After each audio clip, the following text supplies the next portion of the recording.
Anora é um filme que ganhou a Palma de Ouro, o maior prêmio de um dos festivais mais prestigiados do mundo, se não o festival mais prestigiado do mundo, e é dirigido pelo Sean Baker, diretor de Tangerina, o famoso filme filmado todo com iPhone 5S, diretor de Projeto Flórida com Willem Dafoe e diretor também do escanteado, meio esquecido, Red Rocket, mais recentemente. Todos filmes muito bons e que levaram o jovem diretor norte-americano a esse momento que é, até agora, o ponto mais alto da carreira dele, podendo inclusive ganhar o Oscar de melhor filme. Mas antes de continuar, clica no like e se inscreve no canal, porque isso faz com que esse vídeo chegue a cada vez mais pessoas e acaba ajudando o meu trabalho também. Então clica no like, se inscreve, porque agora a gente vai para a sinopse e crítica de Anora. Uma jovem trabalhadora sexual de Nova York chamada Annie ou Anora se casa com Ivan, o filho de milionários oligarcas russos. Até que a família do jovem rapaz descobre o casamento feito às escondidas e não vai poupar esforços até que consiga a anulação dessa junção entre os dois. O Sean Baker faz aqui o seu filme de maior orçamento, com um custo de aproximadamente 6 milhões de dólares, enquanto o segundo mais caro teria custado cerca de 2 milhões de dólares, que foi justamente o Projeto Flórida. Esses números são do The Movie Database, e mesmo assim ele consegue dar um ar meio underground ao projeto. E eu digo isso não só pelos não atores, pelos rostos poucos conhecidos que a gente vê perambulando inclusive em papéis principais, mas também pelo tom de caos, de bagunça controlada com poucas pessoas em ambientes pequenos, coisa que a gente não costuma ver em filmes de maior orçamento, em filmes de grandes estúdios. É curioso também como o tema de trabalhadores sexuais parece ser bem caro ao Sean Baker. Esse não é o primeiro nem o segundo filme no qual ele traz ao protagonismo, ou pelo menos a papéis importantes, pessoas que exercem essa função. E ele parece lidar de forma bastante positiva com o tema, no sentido de que ele parece pesquisar e estudar bastante sobre esse mundo para apresentar nas telas algo crível e algo respeitoso também. No discurso de agradecimento dele, ganhando a Palma de Ouro, inclusive, ele agradeceu a esses profissionais, ele dedicou o prêmio a esses profissionais. E aí a gente percebe que talvez se tivesse caído em mãos menos talentosas, Anora seria um filme que se utilizaria de estratégias de gosto duvidoso, de mau gosto estético.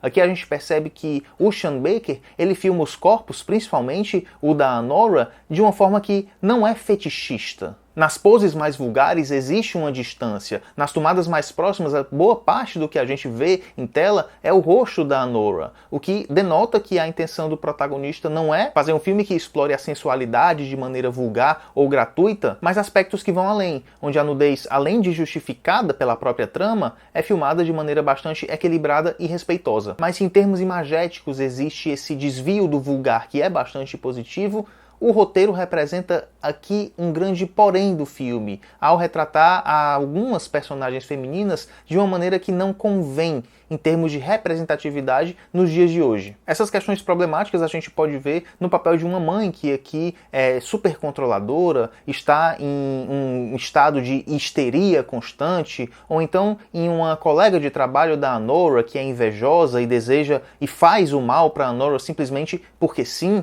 ou então a própria protagonista, que é uma jovem de 23 anos, mas que acaba soando excessivamente ingênua ao aceitar casar com um jovem rico e transparecer a ideia de que ela não espera que nada vá dar errado, ou o que é pior, espera algo de positivo daquele moleque que a gente vê em tela. Ao mesmo tempo, a gente tem que lembrar que o Vanya, ou Ivan, o rapaz que a Anora casa, não passa de um moleque, um menino. A gente vê a imaturidade na cara dele. Ele não sabe transar direito, é totalmente relapso, descompromissado com as coisas ao redor dele, mas, de certa forma, ele é uma pessoa divertida. Os amigos dele também são jovens e são pessoas divertidas, que a gente consegue, de certa forma, encontrar alguma justificativa naquele bem-estar que a Anora sente ao estar com aquelas pessoas. É uma turma sedutora para os mais jovens. O Ivan e os amigos são pessoas mais novas ali, jovens, quase adolescentes, com bastante dinheiro e querendo beber, usar drogas e viver como se não houvesse amanhã. A Anora, por mais que não seja próxima da realidade financeira daquela turma,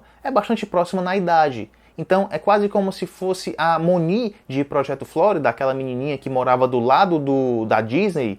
É quase como se fosse a Anora aqui, porque a Anora ela tá tão perto daquela realidade, tão perto daquele sonho de diversão, de bastante dinheiro, que por que não aceitar? Outra questão é que a gente tem que lembrar que os personagens estão lidando com uma família russa com bastante influência e que tem atitudes bastante violentas. Então chega um momento do filme, um momento de conflito do filme, em que a gente se pergunta por que a Nora não procura um advogado, não vai atrás dos direitos dela ali, não finca o pé no chão e diz que não vai para determinado local. E aí o próprio filme faz questão de sublinhar e de responder essa nossa dúvida em uma cena bastante significativa, e que essa opção que a gente imaginava que a Nora tem acaba sendo descartada, não é mais uma opção. O Sean Baker ele tem um controle muito bom dos diálogos, que estão engraçadíssimos.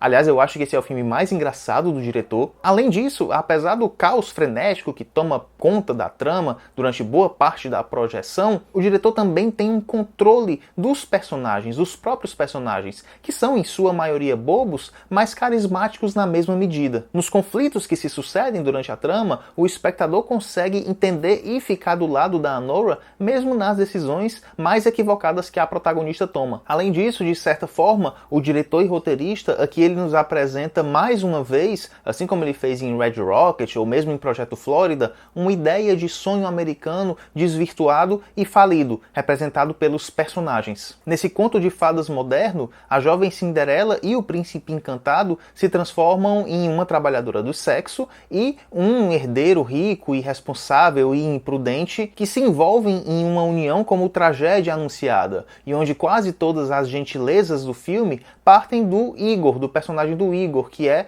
um capanga de um capanga dos pais do Ivan, do menino rico. No entanto, se os encerramentos dos filmes do Sean Baker acabavam tomando um direcionamento mais doce ou esperançoso, aqui a gente tem um fechamento bem diferente do que a gente poderia esperar, em um tom bem mais seco e sombrio, mas muito, muito bom. De maneira que depois de rirmos de várias daquelas situações, a gente é impactado pelo peso, pelo impacto que é viver sem oportunidades em um país ou em um mundo onde tantos outros esbanjam e o que acaba sobrando é nada. Beleza, pessoal? Me dizer o que foi que você achou do filme, o que foi que você achou de Anora, ou se você vai assistir, porque a gente fica por aqui hoje. Então, até o próximo vídeo. Tchau!